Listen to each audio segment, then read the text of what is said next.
Israel என்ற நாட்டை பற்றி கூறுகின்ற போது அதனை டயஸ்போராவின் ஒரு குழந்தை என்றே கூறுவார்கள்.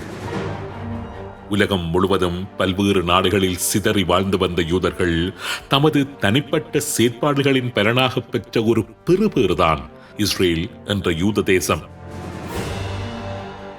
2000 வருடங்களாக அடிமை வாழ்க்கை வாழ்ந்து வந்த யூதர்கள் எப்படி தமக்கான ஒரு விடுதலையை பெற்றார்கள், 2000 வருடங்களாக தமது விடுதலை வேட்கையை எப்படி தலைமுறை தலைமுறையாக கடத்தினார்கள் என்கின்ற பாடத்தை, அந்த நுணுக்கத்தை உலகம் முழுவதும் பரவி வாழ்ந்து வருகின்ற தமிழர்கள் யூதர்களிடம் இருந்து கற்றுக்கொள்ள வேண்டும் என்று நான் கூறுகின்ற வேளைகளில், தமிழர்களுக்கு யூதர்கள் போல ஒற்றுமை இல்லை. தமிழர்கள் நண்டுகள் போல ஒருவர் முன்னேறுவதை மற்றவர்கள் தடுக்கும் குணம் கொண்டவர்கள், தலைமைக்கு கீழ்ப்படிய மாட்டார்கள், காட்டிக் கொடுப்பார்கள் என்றெல்லாம் பல தமிழர்களே சுய விமர்சனம் செய்ய கேட்டிருக்கின்றேன். ஆனால் இந்த இடத்தில் ஒரு ரகசியத்தை உங்களிடம் கூற விரும்புகின்றேன். தமிழ் மக்களுடன் ஒப்பிடுகின்ற நேரத்தில் ஒற்றுமை என்கின்ற விடயத்தில் யூதர்கள் பல மடங்கு பின்தங்கியவர்கள் என்பதுதான் உண்மை. யூதர்களைப் போல ஒற்றுமை இல்லாதவர்கள் வேறு யாருமே இல்லை. யூதர்களைப் போல முரட்டாட்டக்காரர்களும் இந்த உலகத்தில் வேறு யாருமே இல்லை. அவர்கள் எந்த அளவுக்கு குழப்பவாதிகள் என்றால், ஈரானுக்கும் இஸ்ரேலுக்கும் இடையே முறுகல் நிலை இருந்தபோது சில யூதர்கள் ஈரானுக்கு சென்று இஸ்ரேலை அணுகுண்டு வீசி அழித்து விடுங்கள் என்று ஆலோசனை வழங்குகின்ற அளவுக்கு அவர்கள் குழப்பவாதிகள். எத்தனையோ கஷ்டங்களை பட்டு தமக்கென்று ஒரு நாட்டை யூதர்கள் அமைத்துக் கொண்ட போது தனிநாடான இஸ்ரேலை என்று வரை ஏற்காமல் அடம்பிடித்துக் கொண்டு வேறு நாடுகளிலேயே தொடர்ந்து வாழ்த்து வருகின்ற அளவுக்கு இருமாப்பு பிடித்தவர்கள். யூதர்களுடைய வரலாற்றை எடுத்து பார்த்தால் அவர்களைப் போல ஒற்றுமை இல்லாமல் அழிந்தவர்கள் இந்த உலகத்தில் வேறு யாருமே கிடையாது என்று கூறலாம். உண்மையிலேயே ஒற்றுமை என்கின்ற விடயத்தில் யூதர்களுடன் ஒப்பிடுகின்ற நேரத்தில் தமிழ் மக்கள் எத்தனையோ மேலென்று கூறலாம். இன்றைய உண்மையின் தரிசனம் நிகழ்ச்சியில் யூதர்களிடையே காணப்படுகின்ற ஒற்றுமையின்மை பற்றித்தான் சுருக்கமாக நாம் பார்க்க இருக்கின்றோம். ஒற்றுமை என்கின்ற வார்த்தைக்கு அர்த்தம் தெரியாமல் வாழ்ந்து வந்த யூதர்கள் எப்படி ஒரு சந்தர்ப்பத்தில் ஒற்றுமையாக மாறி நின்று தமக்கென்று ஒரு நாட்டை அமைத்துக் கொண்டார்கள் என்றும் பார்க்க போகின்றோம். வாருங்கள் நிகழ்ச்சிக்குள் நுழைவோம். 18ஆம் நூற்றாண்டு வரை யூதர்கள் பற்றி இப்படி கூறுவார்களாம்: எங்கே 2 யூதர்கள் சந்தித்துக் கொள்கின்றார்களோ அந்த இடத்தில் 4 யூத அமைப்புகள் உருவாகிவிடும் என்று கூறுவார்களாம். ஏனென்றால் அந்த அளவுக்கு யூதர்கள் மத்தியில் வேறுபாடுகள், பிரிவினைகள், ஒற்றுமையின்மை காணப்பட்டு வந்ததாம். அண்மையில் நான் இஸ்ரேலுக்கு சென்றிருந்த போது கூட என்னுடன் பயணம் செய்த யூதர்கள் தங்களுக்குள் தங்களது ஒற்றுமையின்மை பற்றி கூறப்பட்டு வருகின்ற கூற்றை என்னுடன் பகிர்ந்து கொண்டார்கள். ஏதாவது ஒரு தீர்மானத்தை எடுப்பதற்காக வென்று அறை ஒன்றினுள் 4 யூதர்கள் ஒன்று கூடினால் 8 முடிவுகளுடன் தான் அவர்கள் அந்த அறையை விட்டு வெளியே வருவார்கள் என்பதான ஒரு விமர்சனம் யூதர்கள் பற்றி இருப்பதாக அவர்கள் நகைச்சுவையாக கூறினார்கள். அந்த அளவுக்கு கடுமையாக வாக்குவாதம் செய்து முரட்டாட்டம் காண்பித்து ஒருவருடன் ஒருவர் சண்டை பிடிக்கின்ற ஒரு தரப்பாகவே யூதர்கள் தம்மை பார்த்து வருகின்றார்கள். இஸ்ரேல் என்ற பெயருக்கான அர்த்தமே கடவுளுடன் சண்டை போடுபவர் என்பதுதான். இஸ்ரேல் என்று பெயர் மாற்றப்பட்ட யாக்கோபுக்கு 12 புதல்வர்கள். அதில் ஒருவனை மற்றவர்கள் அனைவரும் சேர்ந்து அழித்து ஒரு கிணற்றினுள் போடுவதில் இருந்துதான் இஸ்ரேலியர்களின் வரலாறே ஆரம்பமாகின்றது. எகிப்தில் 400 வருடங்கள் அடிமையாக இருந்த யூதர்களை மூசை என்ற தலைவர் விடுவித்து அவர்களது வாக்களிக்கப்பட்ட தேசத்திற்கு அழைத்துச் செல்லுகின்றார். வழியில் மோசையை அந்த யூதர்கள் படுத்திய பாடு இருக்கின்றதே. ஒரு சந்தர்ப்பத்தில் கடவுளே யூதர்களின் முரட்டாட்டத்தை சகித்துக் கொள்ளாமல் அந்த யூத இனத்தையே அழிக்க முற்பட்டதாக பைபிள் கூறுகின்றது. யூதர்கள் மத்தியில் 12 கோத்திரங்கள் இருந்தன. ஒரு சந்தர்ப்பத்தில் அந்த 12 கோத்திரங்களில் 10 கோத்திரத்தார் பிரிந்து இஸ்ரேல் என்ற பெயரில் ஒரு தனி ராஜ்யமாகவும், மற்ற 2 கோத்திரத்தார் இணைந்து யூதியா என்ற பெயரில் மற்றொரு ராஜ்யமாகவும் அமைத்துக் கொள்ளுகின்றார்கள். அசிரியா என்ற நாடு இஸ்ரேலை தாக்கி யூதர்களின் 10 கோத்திரங்களையும் சிதறடித்து அவர்களை அடிமையாக பிடித்துச் சென்றபோது அருகே ஜெருசலேமில் இருந்த யூதர்கள் இஸ்ரேலின் உதவிக்கு செல்லாமல் அவசரமாக ஒரு அரங்கத்தை கட்டி தங்களை காப்பதில் கண்ணும் கருத்துமாக இருந்திருக்கின்றார்கள்.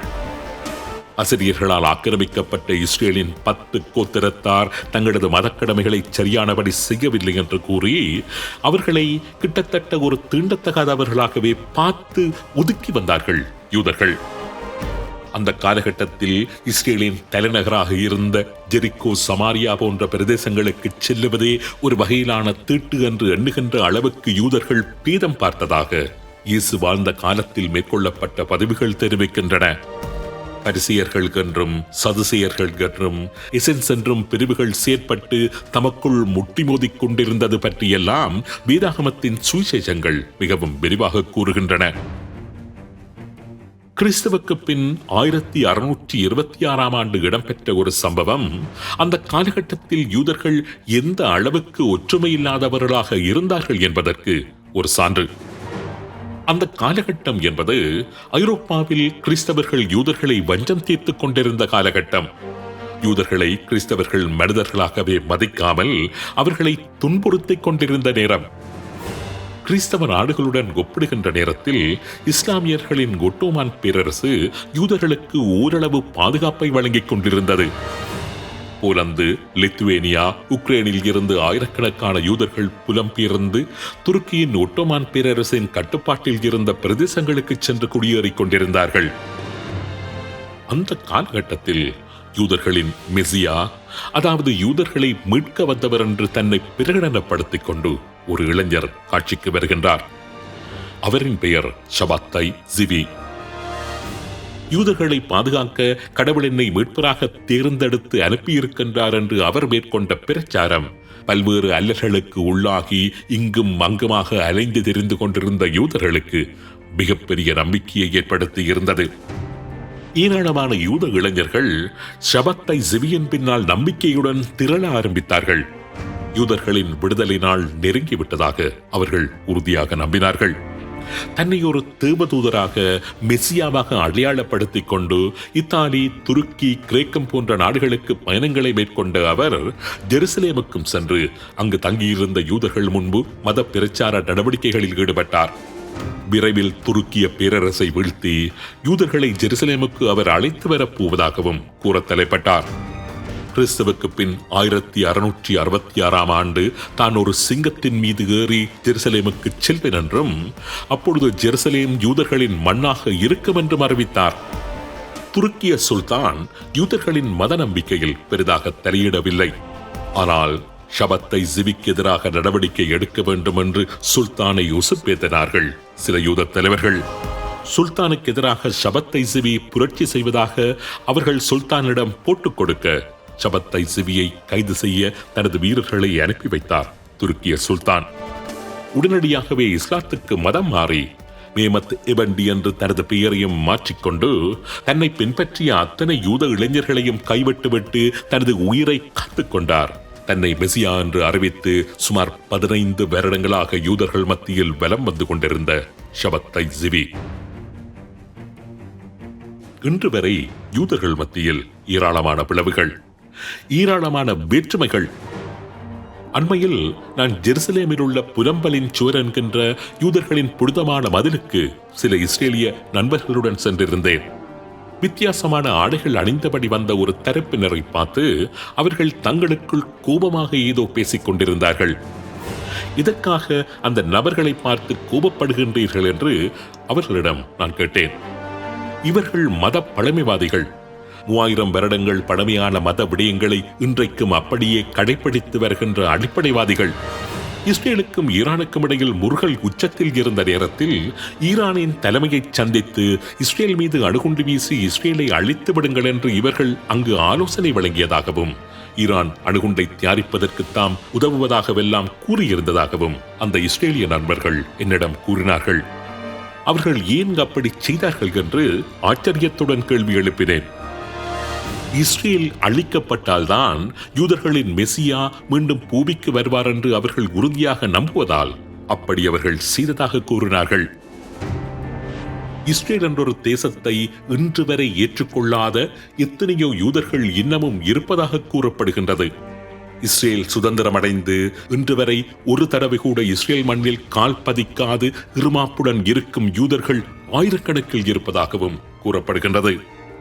யூதர்களுக்கான தேசத்தை அவர்களது கடவுள்தான் பெற்றுக் கொடுக்க வேண்டுமே தவிர மனிதர்கள் தாங்களாகவே அதனை பெற்றுக்கொள்ளக் கூடாது என்பது அவர்களது வாதமாம். இவர்களை நெற்றுரை காட்டா என்று அழைக்கின்றார்கள். ஜியோனிசத்தை இஸ்லாமியர்களை விட மிக மோசமாக எதிர்க்கின்றவர்கள் இவர்கள். இஸ்ரேல் அரசாங்கத்தையோ இஸ்ரேலிய ராணுவத்தையோ இன்று வரை ஏற்றுக்கொள்ளாது வன்மம் வெளிப்படுத்தி வருகின்றவர்கள். ஹரேடி யூதர்கள் என்று ஒரு பிரிவு இருக்கின்றது. அல்ட்ரா ஆர்த்தடாக்ஸ், அதாவது மிக பழமைவாத யூதர்கள் என்று தங்களை கூறிக்கொள்ளுகின்ற இவர்கள் தங்களை இஸ்ரேலிய ராணுவத்தில் இணைத்துக் கொள்வதை தவிர்த்து வருகின்றார்கள். இஸ்ரேல் அரசாங்கம் கட்டாய ராணுவ சேவை என்ற சட்டம் இயற்றினாலும் கூட இவர்கள் தங்களை ராணுவத்தில் இணைத்துக் கொள்ள முடியாது என்ற கடும்போக்கில் இருந்து வருகின்றார்கள். ஜெருசலேமில் கிறிஸ்தவர்களை பார்த்து காரி உமிழ்வது, இஸ்லாமியர்களின் அல்-அக்ஸா மசூதிக்குள் பலவந்தமாக நுழைய முற்படுவது, இது போன்ற காரியங்களை பெரும்பாலும் செய்வது இந்த ஹரேடி யூதர்கள் தான். இப்படி பல பிரிவுகள், பிளவுகள், வேற்றுமைகளுடன் கூடிய ஒரு சமூக கூட்டம்தான் யூத இனம். இப்பொழுது உங்கள் மத்தியில் ஒரு கேள்வி எழலாம். இந்த அளவுக்கு குழப்பவாதிகளாக இருந்த, இந்த அளவுக்கு முரட்டாட்டக்காரர்களாக இருந்த, இந்த அளவுக்கு கீழ்ப்படியாதவர்களாக, ஒற்றுமை இல்லாதவர்களாக, இதுபோன்ற தமது குணாதிசயங்களினால் நூற்றுக்கணக்கான ஆயிரக்கணக்கான வருடங்கள் தமது நாட்டையே இழந்து அலைந்து வந்த யூதர்கள் எப்படி ஒரு சந்தர்ப்பத்தில் திடீரென்று ஒற்றுமையாக நின்று தமக்கென்று ஒரு தேசத்தை அமைத்துக் கொண்டார்கள்? உலகம் முழுவதும் பரவி வாழ்ந்து வந்த யூதர்கள் எப்படி திடீரென்று ஒரே அணியாக செயற்பட்டார்கள்? எப்படி ஒருமனப்பட்டவர்களாய் தமது விடுதலையின் பாதையில் பயணித்தார்கள்? பிளவுபட்டு கிடந்த யூதர்கள் மத்தியில் ஒற்றுமையை விதைத்தவர் என்று கூறப்படுகின்றவரின் பெயர் தியோடர் ஹெர்சல். இவர்தான் 19ஆம் நூற்றாண்டில் சியோனிச இயக்கத்தை புலம்பெயர் தேசங்களில் வைத்து உருவாக்கியவர். ஒருவரை ஒருவர் பிடித்து இழுத்தபடி, யூதர்கள் மத்தியில் எந்த தலைமைகள் தோன்றினாலும் அந்த தலைமை மீதான நம்பிக்கையிலேயே குறிவைத்து அடித்தபடி சிதறி வாழ்ந்து வந்த யூதர்கள் மத்தியில் முதன் முறையாக ஒரு ஒற்றுமையின் விதையை விதைத்தவர் இந்த தியோடர் தான். யூத தேசியத்தை அடிப்படையாக வைத்து உருவாக்கப்பட்ட ஜியோனிச அமைப்பு உலகம் முழுவதும் வேறு வேறு சித்தாந்தங்களுடனும் சிந்தனைகளுடனும் பீதங்களுடனும் சுய நலன்களுடனும் வாழ்ந்து வந்த யூதர்களை மனதளவில் ஒரே குடியின் கீழ் ஒன்றுபட வைத்த மந்திரத்தை செய்து காண்பித்தவர் இந்த தியோடர் தான். பல நூறு வருடங்களாக சிதறி பிரிந்து பல்வேறு வேற்றுமைகளுடன் வாழ்ந்து வந்த யூதர்கள் எப்படி ஒற்றுமையாக ஒன்று கூடி நின்று துணிந்து தமக்கான தேசத்தை விடுவித்துக் கொண்டார்கள் என்பது உண்மையிலேயே ஈழத்தமிழர்கள் கற்றுக்கொண்டேயாக வேண்டிய மிக முக்கியமான ஒரு பாடம்.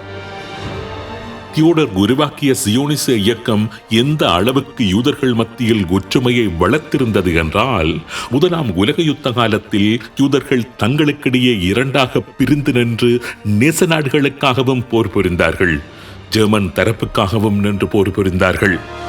யுத்தத்தில் எந்த தரப்பு வெற்றி பெறுகின்றதோ அந்த தரப்பிடம் கேட்டு தமக்கான நாட்டை பெற்றுக் கொள்ளுவது.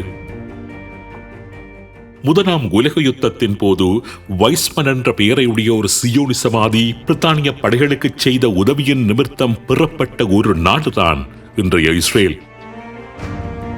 தமிழ் மக்கள் மத்தியில் ஒற்றுமையில்லை, தமிழ் மக்கள் மத்தியில் ஒற்றுமையில்லை என்று திரும்ப திரும்ப கூறிக்கொண்டு நிற்காமல் அந்த ஒற்றுமையை உருவாக்கின்ற முயற்சியில் எங்களில் யாராவது ஒருவர் உடனடியாக இறங்க வேண்டும். யூதர்களைப் போலவே அல்பா மேல்ஸ் என்று கூறப்படுகின்ற தலைமைத்துவ தகுதி கொண்டவர்கள் அதிக அளவில் வாழுகின்ற ஒரு இனம்தான் தமிழ் இனம். அப்படிப்பட்ட இனங்கள் இப்படித்தான் இருக்கும். ஆனால் ஒரு நல்ல தலைவன் துணிந்து வந்து அழைக்கின்ற போது அந்த தலைவனின் பின்னால் தியாகங்களுடன் திரளக்கூடிய இனமாக தமிழினம் மாறிவிடும் என்பதற்கு நானும் நீங்களுமே வாழுகின்ற சாட்சிகள். இந்த நிகழ்ச்சியை கேட்டுக்கொண்டிருக்கின்ற உங்களுக்குள் ஒரு தியோடர் நிச்சயம் இருப்பார், ஒரு கரிகாலன் நிச்சயம் இருந்தே தீருவார். ஏன் இந்த நிகழ்ச்சியை கேட்டுக்கொண்டிருக்கின்ற உங்கள் மத்தியில் கூட ஒரு தியோடரோ அல்லது ஒரு கரிகாலனோ இருக்கலாம், அல்லது நீங்கள் அவர்களைப் போல கூட மாறிவிடலாம். ஒற்றுமை என்பதோ, அர்ப்பணிப்பு என்பதோ, தியாகம் என்பதோ தமிழ் இனத்திற்கு புதிதான ஒரு விடயமல்ல என்பதை மாத்திரம் மனங்களில் உறுதியாக பதித்துக் கொள்ளுங்கள்.